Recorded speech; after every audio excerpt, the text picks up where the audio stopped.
ஆப்கி அதாலத்தில் கிரண்பேடி மீது உள்ள குற்றச்சாட்டு. இவர் தன்னிச்சையாய் முடிவு செய்கிறார். கிரண் மேடம், நீங்க சொல்லிட்டு இருந்தீங்க நீங்க வெளிச்சத்துக்கு வர்றீங்க, மத்தவங்க ஏன் வெளிச்சத்துக்கு வரலன்னு. எந்த ஒரு ஐஏஎஸ் ஆபீசரை கேட்டாலும் அவங்க சொல்றாங்க கிரண்பேடி ஒரு சீட்ல உட்கார்ந்துட்டா யார் பேச்சையும் கேட்காம அவங்க நினைக்கிறதா செய்வாங்கங்கறாங்க. அது தவறில்ல. நீங்க இந்த குற்றச்சாட்டை ஏத்துக்கிறீங்களா? ஆமா, ஏத்துக்கிறேன். அதே மாதிரி என் ஜட்ஜ் சாரும் ஏத்துப்பாரு. ஏன்னா அவர் என்னோட சீனியர் ஆஃபீஸரா இருந்தாரு. சில நேரங்கள்ல அவர் சொல்றதையும் நான் கேட்க மாட்டேன். ஆனா நல்ல விஷயம் என்னன்னா, ஒருவேளை நான் அவர் பேச்ச கேட்கலன்னா அவர் என்ன புரிஞ்சுக்க முழு முயற்சியும் பண்ணுவாரு. நான் எதனால அதை ஒத்துக்க மாட்டேங்கிறேன்னு. நான் ஏன் ஒத்துக்கலனா, நீங்க என்னோட பார்வையில இருந்து பாருங்க. ஏன்னா நான் ரோட்ல நின்னுக்கிட்டு இருக்கேன். ஏன்னா இங்க என்ன நடக்குதுன்னு எனக்கு தான் தெரியும். இங்க என்ன டெம்பரேச்சர் இருக்குன்னு எனக்கு தான் தெரியும். ஒண்ணு என்ன புரிஞ்சுக்கோங்க, இல்லனா என் பக்கத்துல என் கூட வந்து நில்லுங்க. அப்பதான் புரியும்னு சொல்லுவேன். அப்பதான் ஒத்துப்பாரு. ஆனா அதுக்கான விளைவு உங்களை எந்த ஒரு இடத்துலயும் நிரந்தரமா இருக்க விட மாட்டாங்க. அதுவும் நடந்துட்டு இருக்கு இல்லையா? ஆமா.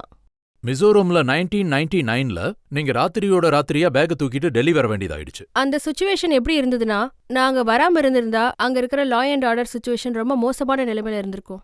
அப்புறம் அங்க இருக்கிற மிரட்டல் என்னன்னா, சில செக்ஷன்ஸ்ல என்னோட வீட்டை எரிச்சிருவேன்னு சொன்னாங்க.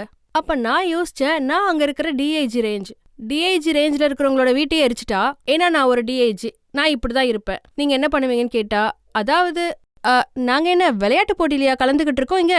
நான் ஒரு வேளை விலகி போனா அந்த வீடு காப்பாத்தப்படும், அந்த ஸ்டேட் அமைதி நிலைக்கு வந்துரும், எக்ஸெட்ரா எக்ஸெட்ரா. அதனால புத்திசாலித்தனமா நான் கொஞ்சம் யோசிச்சு விலகிடலான்னு முடிவு பண்ணேன். நான் அந்த சீன்ல இருந்து வெளியில வந்தாதான் சிச்சுவேஷன் நார்மல் ஆகும்னு நினைச்சேன். கிரண் மேடம், உங்களுக்குள்ள அப்படி என்னதான் தீவிரம் இருக்கு? நீங்க எங்க போனாலும் அங்கிருந்து உடனே திரும்புற சூழ்நிலை ஏற்படுது. நான் உங்க புக்ல பார்த்தேன், நீங்க எழுதியிருக்கீங்க உங்களுக்கு திஹார் ஜெயில்ல போஸ்டிங் போட்டப்போ அங்க போக யாருக்கும் விருப்பம் இல்ல, தண்டனை போஸ்டிங் மாதிரி கருதப்பட்டுச்சு. நீங்க சொல்றது உண்மைதான். ஜெயில் போஸ்டிங்க்கு எந்த ஒரு போலீஸ் ஆபீசரும் எனக்கு தெரிஞ்சு இது வரைக்கும் போக விரும்பவே மாட்டாங்க. ஒரு நார்மல் போலீசிங் இல்லாம அங்க ஒரு கடினமான போலீசிங்கா இருக்கும். அதனால அங்க போக சுத்தமா பிடிக்காது. போனாலும் இருக்க மாட்டாங்க. 2 வகையானவங்க மட்டும்தான் இருப்பாங்க. ஒரு வகையில பாத்தீங்கன்னா டெல்லியிலேயே இருக்கணும்னு நினைப்பாங்க. ஏன்னா அவங்க டெல்லியில இருந்து வேற எங்கேயும் போக கூடாதுன்னு நினைப்பாங்க. 2வது அங்க உட்காரவே கூடாதுன்னு நினைப்பாங்க. வேற எங்கேயாவது செக்ரட்டரியேட் பக்கம் இருக்கணும்னு ஆசைப்படுவாங்க. அங்க சீஃப் மினிஸ்டர் இருப்பாங்க, ஹோம் செக்ரட்டரி இருப்பாங்க, சீஃப் செக்ரட்டரி இருப்பாங்க, அவங்க கூட. ஆனா அங்க போகணும்னு நினைக்க மாட்டாங்க. ஒருவேளை அவங்களுக்கு அதிகார செல்வாக்கு இருந்தா அவங்க அதை பயன்படுத்தி போஸ்டிங் மாத்திக்குவாங்க.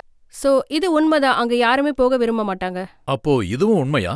அப்படி யாரும் போகாத இடத்துக்கு நீங்க போறதுக்கு கூட 9 மாசம் காத்திருக்க வேண்டியிருந்தது. ஆமா, அது உண்மைதான். ஹோம் மினிஸ்டர் உங்களுக்கு போஸ்டிங்கே கொடுக்காம இருந்தாரு. அப்ப ஹோம் மினிஸ்ட்ரி ரொம்ப பிஸியா இருக்கு. ஹோம் மினிஸ்ட்ரிக்கு டைம் எடுக்கும்.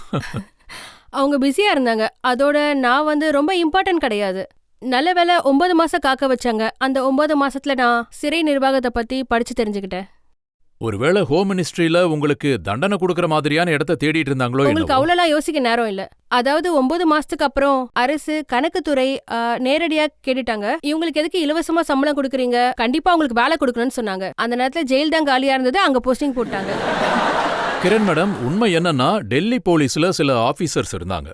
அவங்க வேணும்னே தான் உங்களுக்கு எந்த ஒரு போஸ்டிங்கும் கொடுக்கல.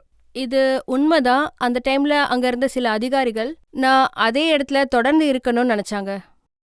ஏன்னா அவங்க அந்த இடத்த விட்டு போக விரும்பல. அதுல அவங்களுக்கும் எனக்கும் எந்த போட்டியும் இல்ல. அவங்கள அப்புறப்படுத்துற அளவுக்கு என்கிட்ட எந்த சக்தியும் இல்ல.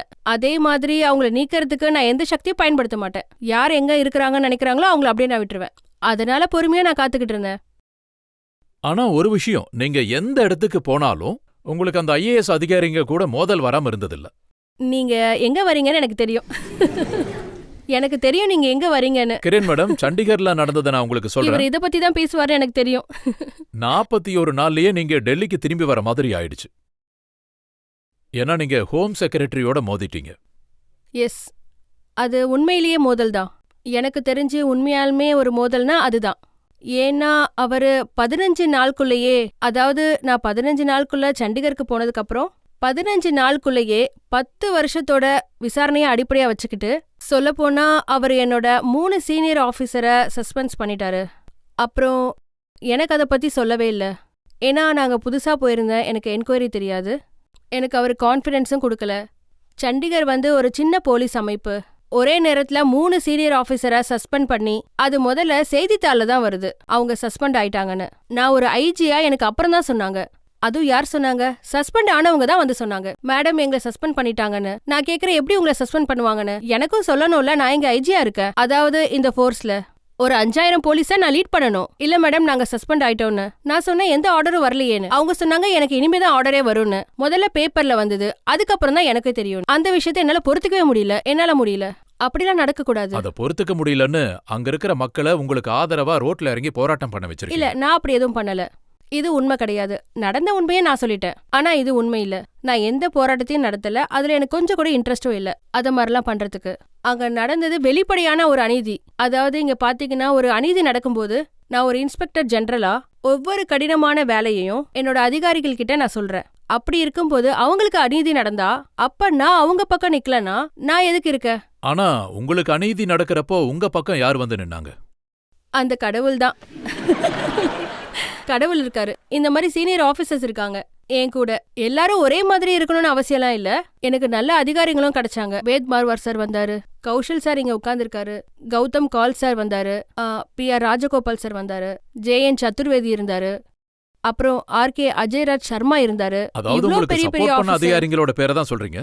ஆனா பில் கிளின்டன் உங்களை பிரேக்ஃபாஸ்டுக்கு கூப்பிட்டப்போ சில பேர் அதை தடுக்க முயற்சி பண்ணாங்க. அத பாத்தீங்கன்னா போலீஸ் ஆபீசர்ஸ் தடுக்கல, வேற ஒருத்தர் தடுத்தாங்க. அது வந்து ஐஏஎஸ் ஆபீசரா?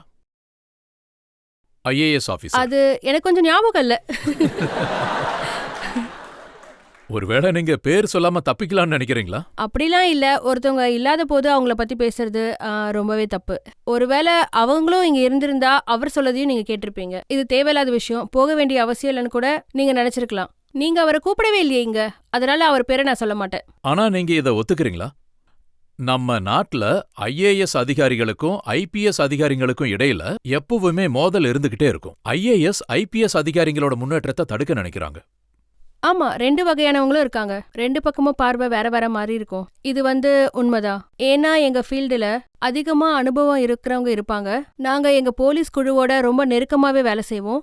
எப்பவுமே நாங்க ஒரு டிட்டாச் வியூலே இருப்போம். அவங்க ஆபீஸ்ல உட்கார்ந்து தான் வேலை பார்ப்பாங்க. எங்களுக்கு தெரிஞ்ச அளவுக்கு அவங்களுக்கு ஃபீல்ட பத்தி தெரியாது. சோ இயல்பாவே 2 பார்வைகள் உருவாகுது. அதனால மோதல்கள் வரலாம், நடக்கவும் செய்யுது, இல்லாமையும் இருக்கலாம். அதனால 2 பாசிபிலிட்டிஸும் இருக்கு. என்னோட வாழ்க்கையில அது 2மே நடந்திருக்கு. அதாவது நீங்க எந்த போஸ்டிங் போனாலும் ஏதாவது ஒரு மோதல் ஏற்படுது. ஒவ்வொரு போஸ்டிங்லயும் உங்களை யாராவது தடுக்க முயற்சி பண்றாங்க. இதை எல்லாத்தையும் நீங்க எப்படி தாண்டி வரீங்க? அதுவும் கடவுளால தான். ஒரு விஷயம் மட்டும் நல்லா ஞாபகம் வச்சுக்கோங்க, நம்ம நாற்காலிலேயே ஒட்டிக்கிட்டே இருக்கணும்னு நினைக்காம இருந்தா எந்த பிரச்சனையும் இருக்காது. எனக்கு எப்பவும் அப்படி இருந்து பழக்கம் இல்ல. ஏன்னா எப்பயுமே நான் ஃபீல்ட்ல ஒர்க் பண்றவன். எனக்கு இந்த நாற்காலியே பிடிக்காது. உண்மையே சொல்லணும்னா அது என்னை கட்டி வைக்குது. எனக்கு அந்த நாற்காலியை விட்டு தூரமா இருக்கிறது தான் பிடிக்குது, ஃபீல்ட்ல அதிகமா இருக்கிறது தான் பிடிக்குது.